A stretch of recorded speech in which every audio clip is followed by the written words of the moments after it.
10번째 작품, 그의 겨울은 따뜻했네. 자, 이상가족 이야기야.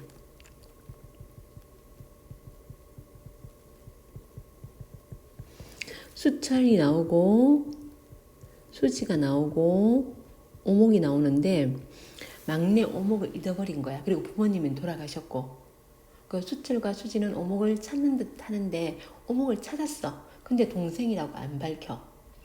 왜? 굉장히 부모님이 남긴 재산으로 중산층의 유복한 삶을 살고 있거든. 그 삶에 오목이가 들어오는 게 싫었던 거야. 자기 그 안락한 생활이 헛떨어질까 봐서 동생인 걸 알면서도 찾는 척만 하고, 정작 알면서도 너가 내 동생이야 이렇게 안 하는 거야. 오목은 굉장히 힘들게 살아가다가 수철 수지 다 오목이 자기 동생인 거 알아. 그렇게 힘들게 살아가다가 오목이 죽게 되었어. 죽게 되었을 때 나중에 이제 수지가, 언니가 오목에게 용서를 구하는 거야. 수지가 일부러 오목을 갖다가 손을 놔버렸거든, 피난길에. 그래서 전쟁으로 인한 아픔이고요.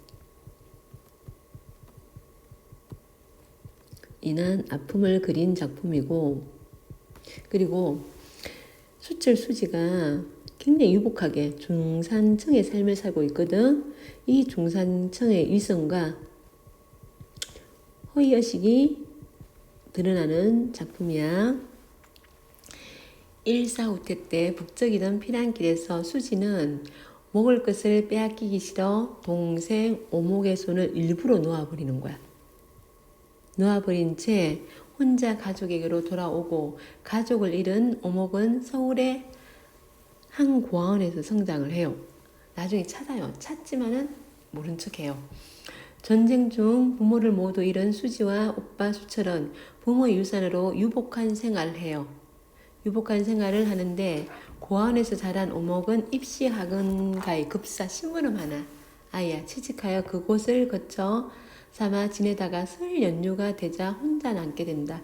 혼자 있는 애가 설 연휴가 되면 얼마나 더 서럽고 외롭겠니, 그지? 자, 오목이 볼게요. 고아로 살았으면서도 그렇게 홀로 있어 보긴 처음이었어. 모기는 그 무슨증을 이겨보려고 이렇게 자신에게 이야기를 걸었다. 그러면 사면의 벽이 즉각 같은 물음으로 그녀를 줘서 비웃는 것 같은 거야. 자, 벽이 자신을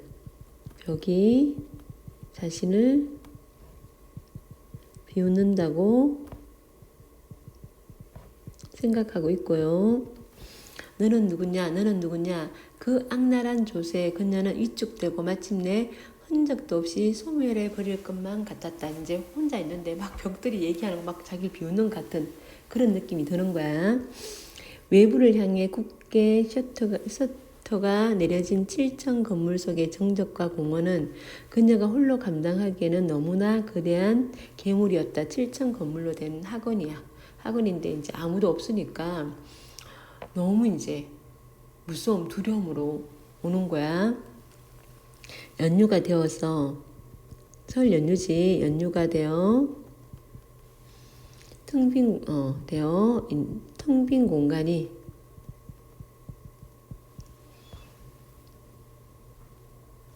공허감을 주는 외로운 공간으로 변한 거야. 공간이 됨. 원장 아버지가 보고 싶었다. 그가 그 독특한 목청으로 뭐가 하고 부는 소리를 듣고 싶었다. 잡무에 쫓겨 잊고 지내던 원장 아버지에 대한 그리움이 아무 할 일 없이 홀로 있게 되자 참을 수 없이 간절해졌다. 고아원의 원장 아버지가 보고 싶어진 거야. 지금보다 훨씬 어린 나이에 그 이름을 악착같이 움켜쥐고 있다가 이름으로 자기를 주장할 수 있었다는 게 얼마나 눈부신 자존심이었던가를 이제 알 것 같다. 자, 목이라고 이름은 수인이거든. 근데 목이라고 어릴 때 불렀나 봐. 그걸 딱 깍주고 기억하고 있었던 거야. 연휴 이틀째 되는 날 모기는 원장 아버지를 찾아보기 위해 영광학원을 벗어났다. 자기 이제 고아원을 가보려고 그러는 거야. 일찍 들어오도록 해 미소 별 볼 일 없이 시내 사돌아 다녀 봤댔자 지갑만 허두룩해지지 지갑만 나가지 이득될 게 하나도 없으니까 나이 지긋한 수희 영감이 생각해서 해주는 소린데도 목이 듣기에는 내 따위 고아가 외출해 봤댔자 돈 쓸 일밖에 갈 데가 있겠나는 비알량 그림으로 밖에 안 들렸다. 자, 고아의 처지니까 너무 서러워서 그런 거야. 고아의 처지가 서러운 거야. 정말 수희 아저씨는 걱정해줘서 하는 소리였겠지. 그러니까 돈만 쓰니까 빨리 갔다 빨리 와 이렇게 했는데 그게 이제 아니 곱게 비알량 그리는 것처럼 들리는 거야. 이제 학원 건물 나왔어. 앞에서 보면 위용당당한 7층 건물이지만 뒷문 밖은 생전 볕이 안 드는 음음하고 더러운 뒷골목이었다. 뒷골목의 구옥들은 거의가 다 싸구려 음식점들이었어. 쓰레기통에 넘치는 연탄재 위에 끼얹은 밥 찌꺼기가 메밀꽃처럼 피어나고 있었다. 뭐처럼 이게 이제 연탄 그 찌꺼기를 갖다 메밀꽃에 비유한 거지. 모기는 뒷골목에 들 볕을 차단하고 떡 버티고선 7층의 괴물스러운 덩어리를 쳐다보면서 이건 집이 아니다라고 진저리를 쳤다. 지금 자신이 거처하는 7층 학원이지, 그지? 자신의 거처인 공간이 거처인 공간은 집이 아니라고 부정하는 거야. 번화가의 상점들은 모조리 닫혀 있었다. 출시한 건물을 색색까지 떼떼옷을 입은 사람들이 보통 때와는 다르게 걸음 그 자체를 즐기듯이 천천히 걸어가고 있는 게 보기 좋았다. 자, 색색까지 떼떼옷을 입은 사람 하고 오목가는 대조지. 오목가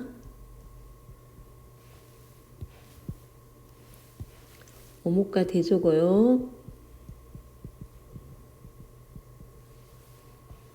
그러면서 오목의 처지가 강조되지. 보통 때와는 다르게 걸음 그 자체를 즐기듯이 천천히 걸어가고 있는 게 보기 좋았다. 집에서 식구들이 저희끼리만 모여서 술을 샌다는 것은 어떤 모습일까? 식구들 저희끼리만 하면서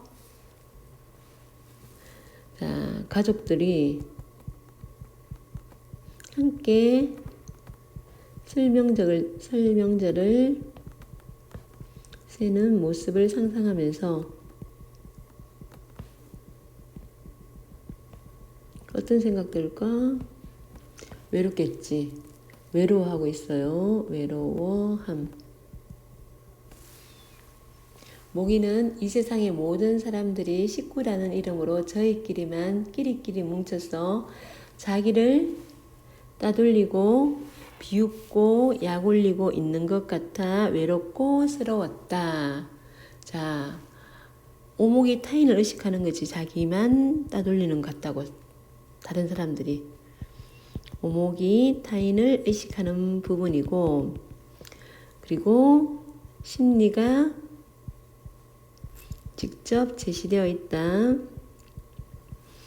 자기만이 식구라는 집단에서 따돌림을 당하고 있다는 느낌이 그녀의 작은 가슴을 한없이 설렁하게 했다.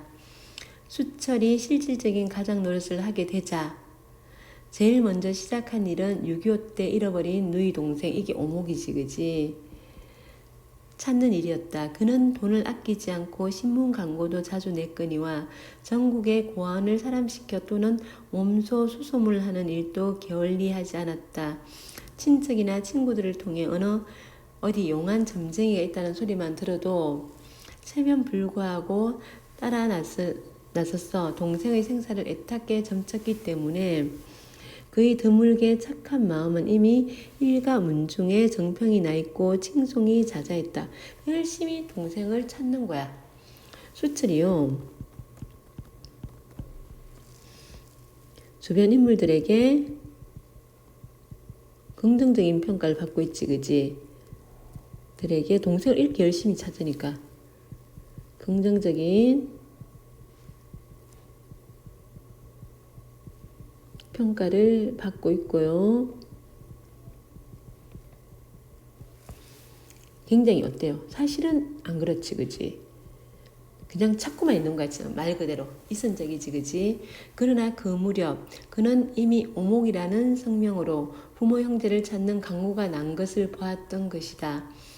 그는 강구를 보자마자 그 진상을 알아보기에 전에 우선 그것을 아무에게도 모르고 감추기에 급급했다.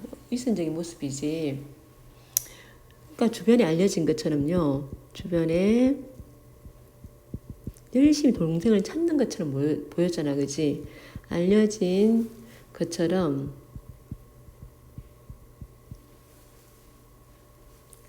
오목을 적극적으로 찾으려고 하지 않습니다. 찾으려 하지 않고요. 언니인 수지도 마찬가지야. 위선적인 모습이지. 그리고 타인을 의식만 하는 거야. 타인을 의식해가지고 찾는 척 하는 것 뿐이야. 발행부수 몇십만의 신문 광고 중 한 장을 감춘 것으로 온 세상을 눈가림할 수 없다는 것쯤 그가 모를 리 없었다. 그러나 그의 주변에서 수인이가 오목이를 기억하는 친척, 이름이 수인이야. 오목이가 친척이 과연 있을 것인지는 긴가민가했다. 더군다나 외가 외에는 다 먼 친척들이었고 세상은 갈수록 제살기에 바빠지고 있으니까 아마 오목이가 수인이라는 것은 사람들이 기억하지 못할 것이다. 자, 세상이 갈수록 제살기에 바쁘니까 남에게 신경 안 쓰겠지, 그지? 타인과 공동 재산보다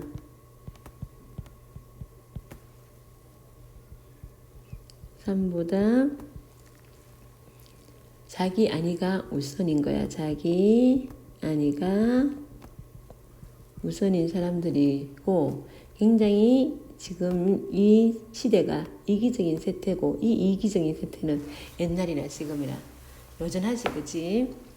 그러니까 그가 신문 광고를 감춘 것은 순전히 수지 때문이었다. 수지는 오목이 언니지. 수지와 수인의 각별한 우애를 잘 아는 그로서 수지까지 오목이란 별명을 잊었다고 생각할 수는 없었다. 자, 다른 사람들은 모르겠지만은 수지는 자기 동생 수인이가 오목이라는 이름으로 불렸다는 것을 분명히 기억하고 있을 테니까 수지가 기억하면 수지가 당장 동생을 찾아갈지도 모르잖아. 그러니까 이제 감춘 거야. 근데 수지도 마찬가지로 오목을 알면서도 모르는 척해요. 조금 도와주기만 합니다. 자, 수지가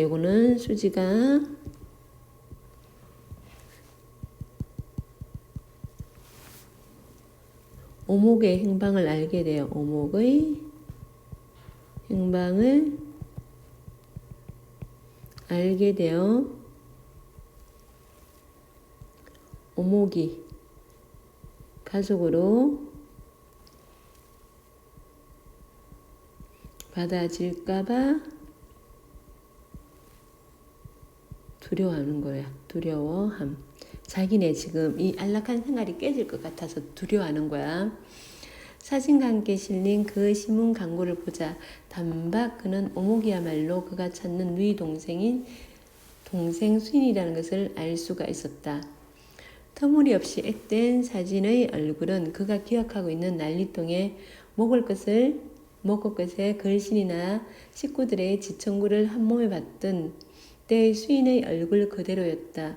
따로 알아보거나 긴가민가할 여지조차 없었다. 첫눈에 딱 자기 동생인 걸 알았어요. 그때 누이 동생의 얼굴은 마치 인한 것처럼 명료하게 그의 기억 속에 찍혀 있었다. 누이 동생을 잃은 때가 그의 중학교 때였으니 그를 만도했고 또 장남으로서의 책임감 때문에 그 얼굴은 그에게서 좀 채 지어지지 않았다.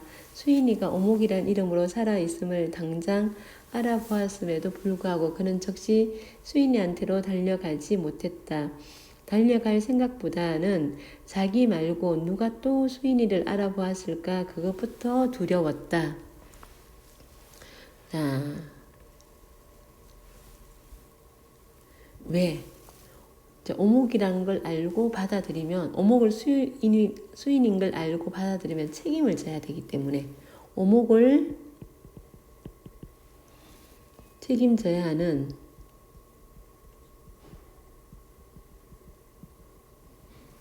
부담감 때문에.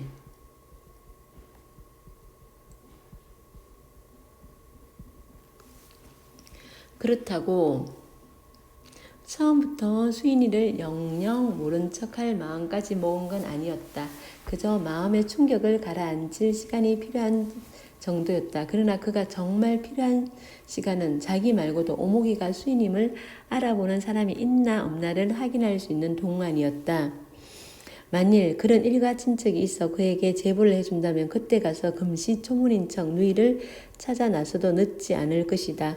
너 동생 살아있대. 이러면 그래요? 언제? 어디요? 이러면서 그때 가서 아는 척을 하려고 하는 거야. 그래서 오목의 처지를 불쌍하게 여기기보다는 오목의 처지를 불쌍하게 여기기보다 주변 시선과 평판에 훨씬 더 신경을 쓰는 거야. 신경을 씀.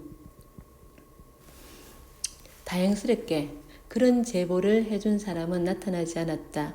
마침 이상가족 찾기 운동이 전국적으로 활발한 때라. 그러면 이상가족 운동이 전국적으로 활발했대요. 그러면 전쟁으로 가족을 잃은 사람이 그렇게 많았다는 얘기지, 그지? 전쟁으로 인한 상처가 곳곳에 남아 있었던 거야. 곳곳에 남아 있음. 상처받은 사람이 많았다는 얘기고요. 대라 수척이의 가력한 마음을 위해 그런 기사나 광고라면 빠뜨리지 않고 훑어보았노라는 사람까지도 누이 동생은 이제 죽은 셈 치라는 위로의 말을 해줄 정도였다. 그러나 오목이가 수인임을 알 사람은 천지간에 수철이 하나밖에 없는지도 몰랐다. 나밖에 모른다면 그러면 숨겨야지. 이런 생각을 하는 거야. 오직 자기만이 오목의 정체를 알고 있다는데 자신이 생길수록 그는 오목이를 찾아 나서길 망설이게 되었다. 자, 오목을 만나는 반가움보다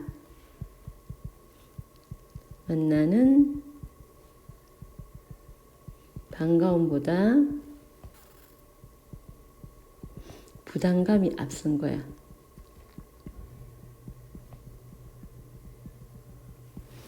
그런 생각이 처음 떠올랐을 때만 해도 스스로도 섬뜩할 정도의 간지였다. 자기도 내가 감히 이런 생각을 하다니 이랬는데 그게 이제 자꾸 반복되면 보면 당연한 것처럼 느껴지는 거야. 그리고 이 핑계 저 핑계를 찾아요.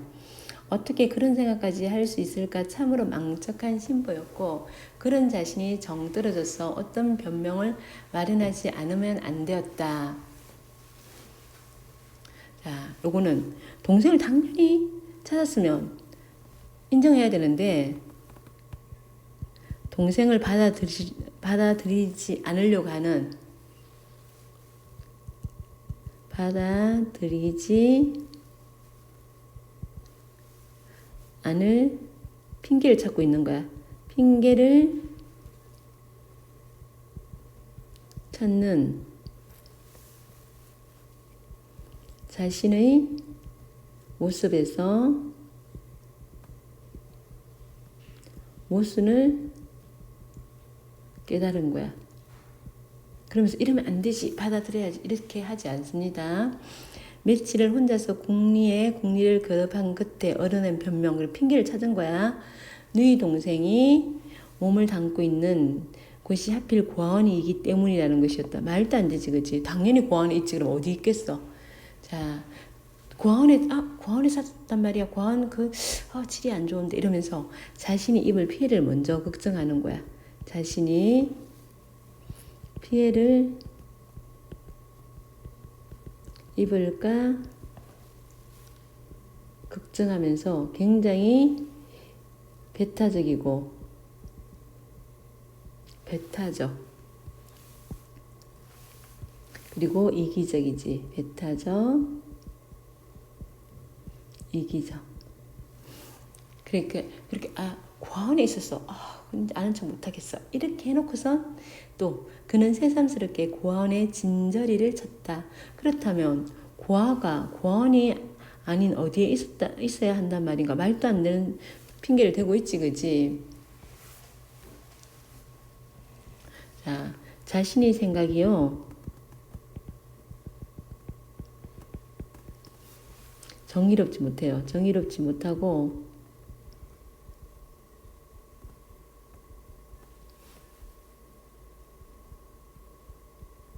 모순되다는 것을 알면서 받아들이지 않습니다. 오목을 받아들이지 않은 그는 자신의 억지에 실수했지만 그 억지를 처리하지는 못했다. 자, 실수했다. 자기 변명에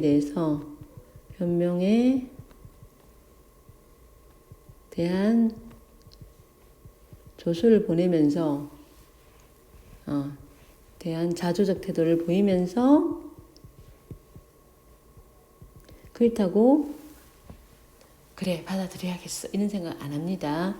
그때 수철이는 이미 결혼해서 아름다운 아내와 귀여운 자식을 두고 있었고요. 하나 남은 동생 수지를 부럽지 않게 호강시켜 가며 곱게 기르고 있었다. 자, 지금 이 상황에서 지금 가장 화목하고 가장 이상적인 그런 모습으로 있는데 여기에 오목이가 들어오면 이게 흐트러질 것 같은 거야. 자신들의 안정과 풍요만 추구하는 거야. 자신들의 안정과 풍요만 추구하고요. 그는 좋은 집안에서 고생 모르고 자라서 그에게 시집와 그의 자식을 낳아준 아내를 누구보다 사랑했다. 너무 사랑해서 누이 동생이 하나 달린 것으로 속으로 미안한데 하나 더 끌어들이다니 그것도 고아원으로부터 그건 참아 못할 일이었다. 그리고 핑계야. 아내에게 미안했어. 아내에게 미안해서 오목을 받아들일 수 없다는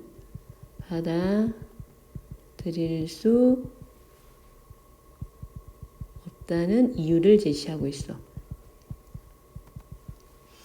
자기 합리하는 거지, 그지? 여기까지고 수고하셨고 문제 풀어보세요.